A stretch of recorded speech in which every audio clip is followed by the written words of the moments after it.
And we'll get into taxes a little bit, but those are all things that I think it's just important to understand as you look at your assets and your liabilities. You know, debts are a big one. Understanding what's a secured debt, what's an unsecured debt.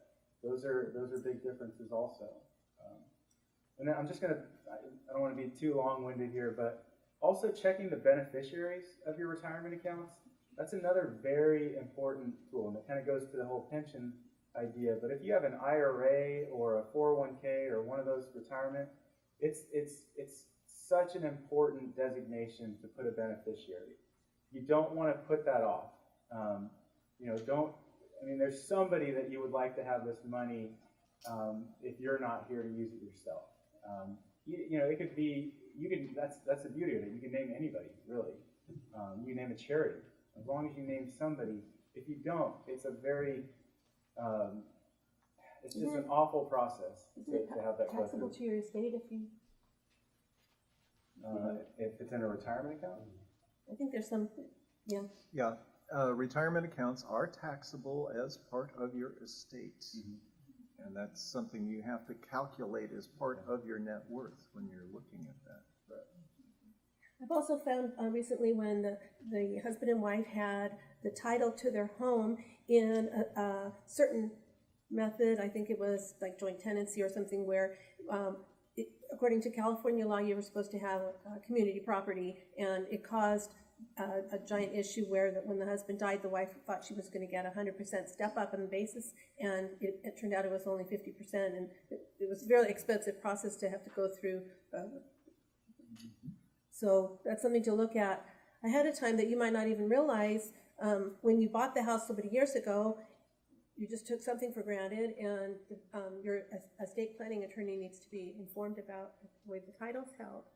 And I thought there was something else I was going to... It went, sorry. Any questions on net worth?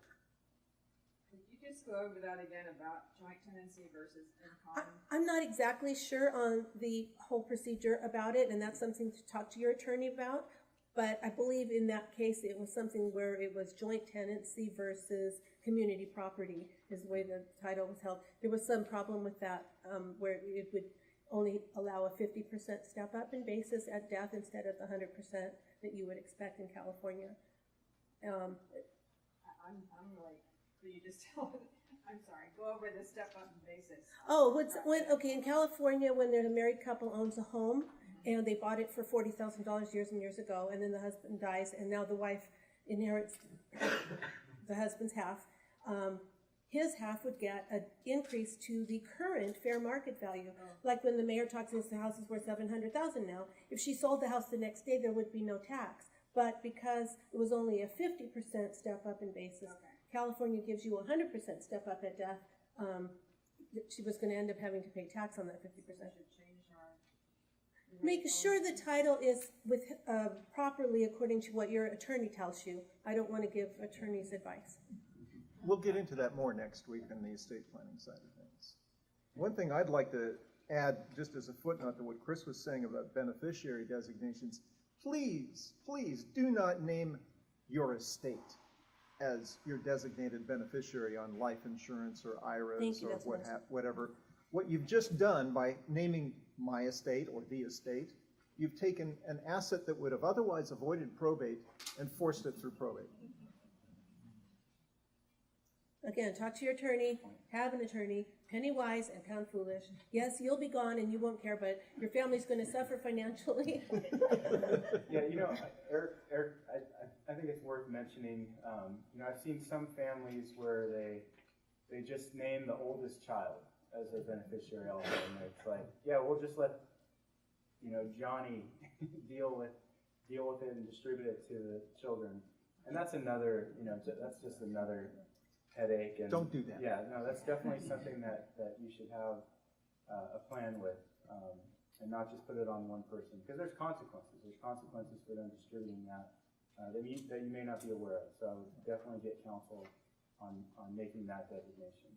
I took a class once about, I don't want to step on your toes, I took a class once about when you have multiple children and you're going to leave them the house and the rentals, just put all their names on everything.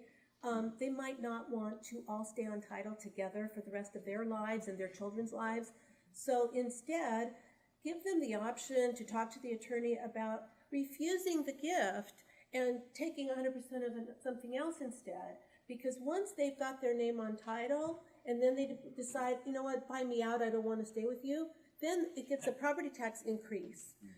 Parent to child, there is no increase, but sibling to sibling, there is. Well, and that's the reason we're gonna have a complete seminar next week on exactly this subject. So if you've got questions in this area, make sure you come. We will actually do some more tax planning and estate as part of this presentation, but the more in-depth will be next week. So let's, we've talked about net worth, but now let's go to cash flow and talk about cash flow. So again, Rena, Okay, so just like the net worth statement is a balance sheet in a set of financial statements, the cash flow statement would be the income statement. And here you're tracking over some period of time where the net worth statement is at a point in time, and the cash flow statement would be over a certain period, like a year or however many. You want to keep track of what inflows you're going to have from your Social Security, from your retirement accounts. If you're still working, if you've got K-1s from partnerships or anything like that, those are your inflows. And then your monthly outflows, incredibly important to try to make a budget if you don't have one. I've just kept one on a piece of paper for several years now. I've tried to input it into my software so I don't have to keep writing it out, but it really helps to be able to just mark off, gee, how come I didn't get that extra supplement check I was supposed to get this month, and following up on that? Or how come my gardener charged me when the tenant just called and said they didn't show up? You know, you don't have just automatically spitting out money every month without really kind of monitoring it. It's a real good idea when something unexpected comes up that you are able to assess how you're going to handle paying for that. And the best way to be able to do that is to be able to have already an idea from your monthly budget what your inflows and outflows are already, and you see how much there might be left over. It gives you a chance to try to set aside extra for these emergencies and save. well, cash flow is kind of like net worth. You don't want a negative cash flow. If you can't take away from No, you, that's it's not not adding to you. So, Chris, I know you probably had some comments on this area also. Yeah, so the cash flow statement, as Rena mentioned, is essentially a budget. You know, it's the money that you have coming in, and then itemizing all of your expenses. So, you know, I think probably one of the most frustrating things that I come across in my business is that pretty much all planning and prosperity, you know, all the attention really goes to the markets. You know, everybody wants to know how the stock market's doing, the bond market, interest rates, all that stuff gets all the headlines. But I would say probably the most impactful tool to prosperity and planning is really in your cash flow, in your budget. That's the one component that you have complete control over. You can control how much you spend, you can control how much you save, you can control to a certain degree how much you earn. A lot of that can be depending on your education, what opportunities come your way. But those are the things that you can control to a certain degree. The markets, we have no control over. There's ways to manage the risk in them, but I would say this cash flow statement is such an important component. There's so many tools out there for budgeting, a lot of apps. You know, my wife and I have an app. We don't, you know, it took us a while to find, you know, something that we were comfortable with. So now we have apps on our phone that basically just track any cash that we spend. So we don't have to come home and kind of, you know, bring receipts in. We just know what the other person spent, and that makes it a whole lot easier. Makes it a lot more fun too when we do our budget. But you know, as I mentioned before, just, you know, learning from our parents, you know, that can be a positive thing. If they've taught you at a young age, that was one of the reasons why I felt so adamant about going into classrooms, because it's not taught. This is not taught in classrooms. This is a life skill that we're just kind of on our own to learn. And it just gets more and more confusing as we get older. But I would say these essentials of balancing a checkbook, knowing your net worth, all these little tools can really help you be empowered to see your progress too. I mean, we all love seeing progress. We all love seeing, you know, the net worth become positive. I remember that day. That was a great day. And, you know, and moving up and watching our kids grow. And if they go to college, you know, trying to meet that goal of saving for their school. So I think the cash flow is such an important component because it's what you can control. And on a day-to-day basis, it's where you can really have the most long-term impact on those short-term decisions that you make with money. You have a question? Yeah, so the one that we use is called Good Budget. I would probably compare it to, am I allowed to say name? I think I just did. So it's very simple. If you're familiar with Dave Ramsey has an envelope system of cash. We tried that, it just didn't work. You know, nobody uses cash these days, so we still are pretty tied to our credit cards and our Apple Pay and all that stuff. So this app is just a really neat way of tracking it. We know, you know, miscellaneous, we've got a number for that for the month. Accountants don't like miscellaneous at all. But we like it. We like it because it's, you know, it's the things that we can go buy and not have to go home and explain, you know, what we purchased. Put it in there. We're done. So yeah, Good Budget's a great one. YNAB is another great budget software. Dave Ramsey, if you haven't been to his website, he's got a lot of really neat tools, and they're all pretty much free for the most part. A lot of cool worksheets and things like that. When I was young, right out of school, I had cash, and how come my wallet's empty? Where did it go? So I started, making sure I would always use my bank account. Well, after a while, writing checks is fine, but when you're using a debit card all the time, you don't want to enter all those transactions. I just instead use a credit card and then pay the credit card off once each month. Look at your bill every month. Look at your bank statements every month. Even if you don't reconcile them, get them, because sometimes the banks will not provide them after a certain period of time. And if you can get the copies that have your bank statements that have little tiny pictures of the checks on them, if you can get those monthly, get them, because later on those are also not available. I can get the statements but not the actual checks, and sometimes I need them for many different purposes. But I can tell you countless times where my son's credit card bill has come, and I say, "Son, what's this charge for, I don't know, PayPal or whatever the thing is?" And he said, I canceled that. They didn't stop charging me for it. Or a water bill will come at a senior citizen's home, and they didn't realize that there was a leak, and they've got their water bill coming out automatically out of their bank account, and they're not looking. So, thank you, Dana. We do need to move along. Okay, go ahead. These are really important. Net worth and cash flow is all part of what we do every day. I could just go on. I told you just in a minute. But the Chris needs, as part of that cash flow, we have employee benefits, and I'm not certain how many of you are still working and have employee benefits, but that really becomes part of that cash flow plan that you have. So Chris, if we could go through employee benefits summary, that'd be great. Yeah, absolutely. Thanks, Woody. So employee benefits are, they've evolved quite a bit. I mentioned just the idea of pensions. You don't see them around as much. Certain government agencies still have them, maybe a few.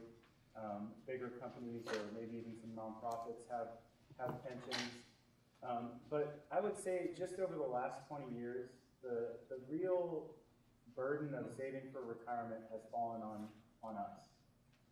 So that has some pros, it has some cons. I'd say the biggest pro is that we have the ability to do it ourselves. And if you know what you're doing, if you enjoy doing it, then that's great. But I'd say that most folks don't. So that leads them in a situation where we saw the statistics on Social Security. A lot of people just live on that entirely, and that's a majority of Americans, as we saw. So I was happy to hear the mayor talking about 403Bs. So a 403B is a great retirement savings vehicle that's offered through nonprofits primarily. The education system has tax sheltered annuities is another term for 403Bs.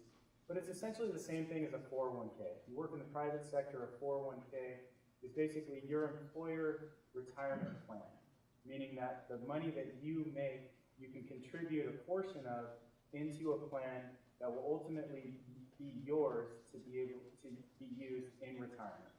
So one of the employee benefits that are out right now that's essentially replaced pensions is employers making a contribution on behalf of the employer or the employee. So most companies do a match where they're really trying to incentivize their employees to save for their own retirement. So you put $1 in, your employer might match a portion of that dollar. Some employers, if they're generous, just put it in without the employee contributing. But I would say that's probably still not enough. I haven't seen too many employers put more than 5% or 6% of what the employee is contributing.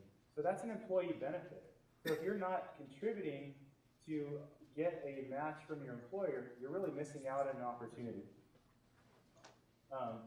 So one thing that we've started doing for our employees is basically just giving them a whole list of their benefits. Because most employees don't know. You can't really quantify what your overall compensation package is. So it's everything from salary to vacation time off. It could be personal days off. It could be holidays. It could be what your employer will match to your retirement plan. That's all technically compensation and on the table for you to receive. So that might be something, if your employer hasn't requested, maybe go back and request that. If you want to kind of know overall. I think most people are kind of surprised. I know when we went through this with our employees, and they were, everybody wants a bigger salary. I mean, let's not beat around the bush. That's usually everyone's biggest, incentive as far as working. But I think you'd be surprised that when you throw in things like healthcare and seeing the cost of what those cost an employer, you realize that's a pretty good benefit that you may not want to just pay on your own. So these are all things that if you had to pay out of pocket, you'd see it would be pretty costly. Rena mentioned this whole idea of a 1099. So if somebody works for themselves and they're on the hook to pay for their own retirements, they're on the hook to pay for all these benefits as well. So saving for your own retirement, saving for paying for your own health care, paying your own self-employment tax, paying into Social Security. These are all things that, I think everybody would have a completely different opinion on the tax system if they had to write a check every quarter like most self-employed people do, because it's a big check usually, and it's because, as things get taken out of your wages, you don't really see it as much. But I think it's still important just to understand what your employee benefits are. Thanks, Chris, for going through that. Employee benefits is something that some of you have, some of you don't have. Your employer does a lot that adds to that cash flow for you and also adds to your income. So now I'd like Chris to go on to we've done a lot of this, and now let's talk a little bit more about financial planning and Yeah. Okay, so we'll have Chris go ahead and talk about that. Now Okay. that you're organized. Yeah, so we're gonna at some point in the next few minutes we'll get to these 6 steps as you start getting into financial planning. And the first step is very simple. It's define your goals. As I mentioned before, this is probably my favorite part of planning because everybody has different goals. Everybody's goals are different. Some people want to make sure that they leave a bunch of money to their children. Some people want to make sure that they leave a bunch to charity. That's always fun. Some people want to make sure that they spend their last dime, on their deathbed. So everybody's goals are different. But goals can also be, making sure that you're paying for your kids' education. It could be making sure that you take a vacation every year. All of those are things that are important. So I would say in your first step of actually looking at your goals, you really want to have fun with that. You really want to define what that looks like. Maybe start getting an idea of what retirement looks like for you. And then you start moving into the next phase, which is putting all those documents together. So you have your goals, but now you need kind of the fuel for the engine, if you will. It's the financial means that are going to help you achieve those goals. So you start gathering your statements and putting your net worth statements together, looking at your cash flow statement, just really organizing all those different pieces that as time goes on, you're going to update. If you're working with a financial planner, it's an opportunity to get all those documents together and bring them to them. You know, right now is a great time. As Rena mentioned, you know, it's tax time. Everybody probably still has that shoebox or Ziploc bag, you know, with all those things in there, or your accountant probably sent you everything that you sent them back. So putting those things together is a great opportunity just to organize those. And then just start analyzing it. Third step is just looking at that and analyzing that to see what it looks like. Fourth step is starting to strategize. So you know what the needs are, you know what the goals are, so how do you create a strategy to match up with that goal? We'll get into the investment part in a little bit, but that's really when you start figuring out, you know, is it time to invest? If you get to that point where you've brought in all those things and you realize that your net worth statement is negative, guess what? You've got a different plan. Your plan is not to save, your plan is to get out of debt. So that's a different strategy, but just as important. And then as you create that strategy, you start implementing it. You know, maybe that's increasing your savings. Maybe that's making bigger payments to your credit card. It's that strategy that comes out of, or it's that implementation that comes out of that strategy part. And then the last part is really, you know, it's just the due diligence. It's just tracking it, it's monitoring it, it's making sure that you've been doing that, making sure that the goals are still consistent with what you were doing before. They're all important, but it's a process. So I would really encourage you not to get too overwhelmed by it. Really start simple. Just get the documents out, write some goals down, figure out what's important to you, and then start creating that strategy, and then it just kind of goes from there. I wanted to make a comment actually. So step 2 is that gather and organize your financial data. And you made the point, Chris, that a lot of people might have that kind of organized because they've just done their taxes. Well, I think one of the recommendations here is to use the forms that are downloadable, or use forms that an advisor provides for you, and do them ahead of time so that you save time once you go to get once you consult with a professional. You're going to be on their clock, and there's going to be a cost if you haven't gotten your stuff organized ahead of time. Yeah. So the better you organize ahead of time, you get your beneficiary's social security numbers and all that stuff lined up, then the more time you can spend with them on the strategizing and less on just, whoops, I forgot to get that bank account number, or that, you know, whatever it is. Yeah, that's a great point. And having those things in one document is so helpful. You know, even your budget. You know, if you get that on one page. You know, my wife and I, we do our budget at home. We find it's a great opportunity to start teaching our kids about it. You know, they see the two of us communicating and talking about our bills, so they see the importance of it. So, you know, don't be afraid to put those things into something that you're comfortable with. It doesn't have to be the hottest software. It can be very simple, just paper and pencil. Really, just get those things organized so that you can start creating a plan for that. Well, I hope you all hear this. The recurring theme here is what? I want to hear it. What is it? It's organization, right? It's getting organized. It's doing the things that you need to do. So what I want to do now, though, I think I had a question. Go ahead. If you didn't plan ahead, and it's getting too late now, it seems like there's no people or agencies who are willing to give you tips if you don't have enough money or enough houses or something. Are there any places or websites that can help people who don't have a lot of debt, but they don't have a lot of savings either? Well, I'll let I would say, you know, I mentioned the Dave Ramsey website. If you're in a situation where you're in debt, I would say his tools are very helpful. If you're really at a point where you want to get ahead, you know, I would say that, you know, you can do a lot on your own. You really can. The tools are there. It's really just a matter of there's a pretty popular term right now, just this whole idea of grit. You know, like it's this extra effort. It's this, you know, this real desire to do it. And I would say with enough grit and the tools that are available, a lot of it you can do on your own, at least gathering the information. If you get to a point where you need a professional, you know, I know plenty of people where your first meeting is complimentary. So you can go in and get those questions answered, And then you can really interview that person and figure out if it's something that you want to pay for going forward.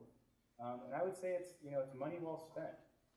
But do your homework, make sure that you interview well, make sure that you interview a few people, and then find somebody that you feel comfortable with.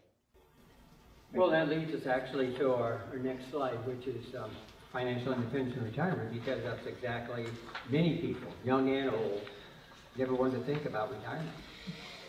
It's always been out there, but most now are interested in being financially independent. So I'm going to have Chris again go over some key points in that area. But you do need to organize and you do need to start as soon as you can. Yeah, I would say, if I could just kind of define what financial independence is, it's really just doing whatever you want, when you want, without any concern about the financial costs. So very few of us really have that, bathtub full of cash that we can just access and, go about our life. I have 3 children. I can tell you right now, our financial independence is dwindling because of the cost of raising a child, especially in Monterey. So that makes saving that much more important. So I would say, the cost of living, things like inflation. We tend to dismiss this whole idea of costs increasing over time, and a big factor in that is inflation. Everything goes up in cost every year. So if you're not investing, you're not keeping pace with inflation. You can't, I think somebody mentioned earning 12 cents in your bank account. That's not going to keep up with inflation. So having a plan for financial independence is making sure that you're doing better than inflation. You're taking your investments and you have a goal to achieve, create an expected return to achieve that goal, and make sure that your portfolio matches up to do that. Another factor in financial independence is people are living longer. We heard a little bit in the beginning about just the cost of long-term care. That's another decision that we help our clients through is, do we help you get long-term care insurance, or are you self-insured? There's a lot to look at. You look at the family history, we look at the assets, we look at all these different pieces, we look at if you can afford to buy a long-term care insurance policy. They're expensive, it's a big expense. So those are all things that can really hinder that financial independence. And I would say, do you mind if we get into the time value of money? I think there was a question. I think that's where we need to go. Yeah. Okay.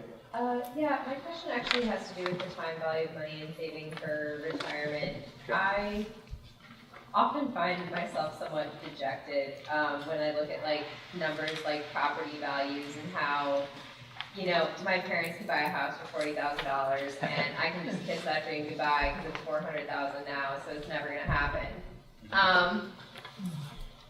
Sorry, less negative. So in my head, I'm like, I want my investments to outrun inflation. But one, I don't have a lot of money, so I'm not a major player, and most of my money's in basically target funds. But even in the back of my head, I'm like, this is all a joke anyway because we live in such an unstable economy that I'll probably take my entire retirement savings and spend it on a loaf of bread when I'm 65. What can you offer advice-wise as far as that goes? Because I was I peeked ahead and I saw that it was saving $1 million, and I was like, cool, and then I can buy 2 loaves of bread. Is my bleak outlook more unrealistic than it should be? I'm going to give you my classic answer, which is it depends. It depends on a lot. I mean, really, it depends on, do you really need 2 loaves of bread, or can you just get by on 1? A lot of that is lifestyle, really. If you live within your means and you continue to do that, and I think most people kind of stay consistent. It's not all of a sudden they look at their account and they're like, oh, I can go buy 4 loaves of bread. It doesn't work that way. But I don't want to dismiss your question, because I think it's a very important one. I would say, the biggest way to grow your account is to add money to it.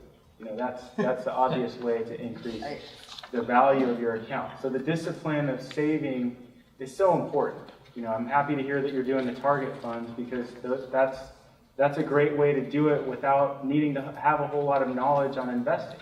It's basically adjusting. Does everybody know what target funds are, or retirement date funds are? So the whole concept is that they're adjusting.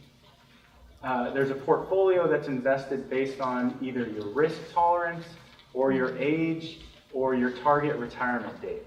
So the closer you get to your retirement date, or the older you get, the more conservative they become.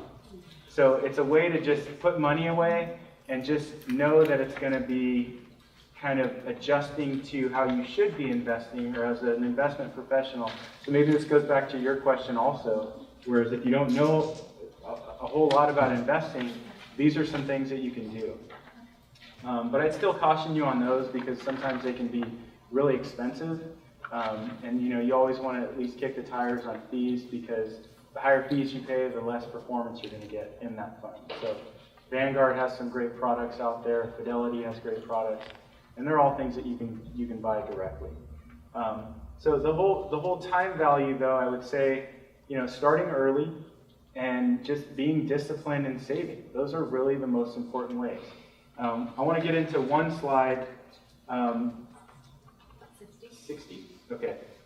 Yeah, we can do 60. I think this is I'll just do this very briefly, because by now, I don't know, maybe everybody's heard this. But if I gave you the choice of $1 million right now, or a penny doubled for the next 30 days, what would you take? Yeah, everybody knows this. It's not as fun. Just light it. Yeah, but I think there's a big majority of people that would just say, give me $1 million, because you get the $1 million right now. Who wants to wait 30 days? So, but in this case, there's a huge difference. There's a huge difference, and it's essentially this compounding idea. I think that if you change it, there's no such thing you get a double every day. Yeah. If you're taking really realistically, if you're taking, even you're a good investor, 8%, so you double every 9 years. So now you're talking day 1, day 9, day 18. Now you're counting.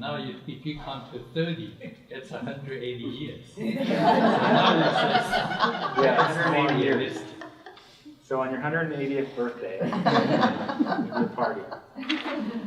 So that's an interesting example.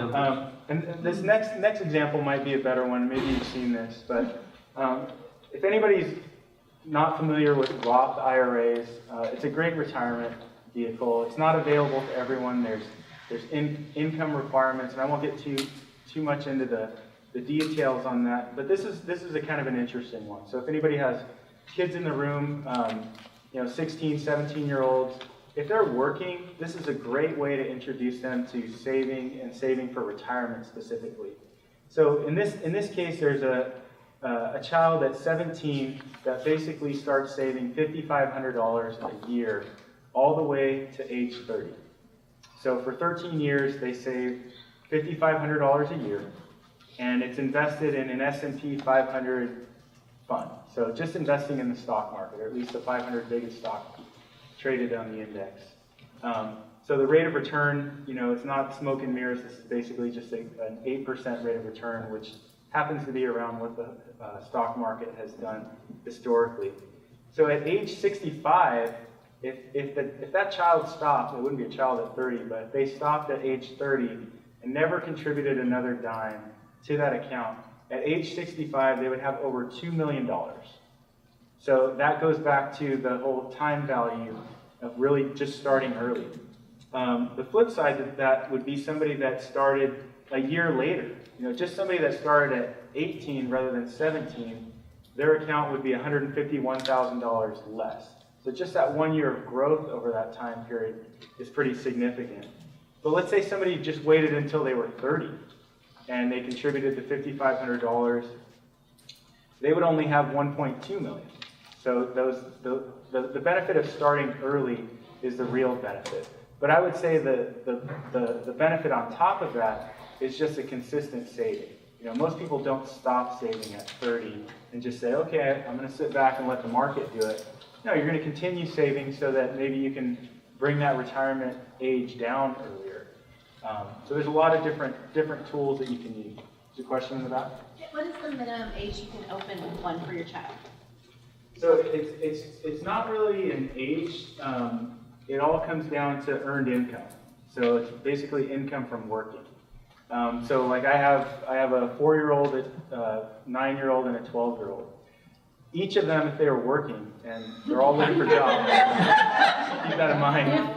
If they were working, I could open an account as a custodian for them and contribute to them based on whatever their income is. I couldn't put in more than $5,500. Like if they made $10,000, I couldn't put in $10,000. I'm still limited to that $5,500.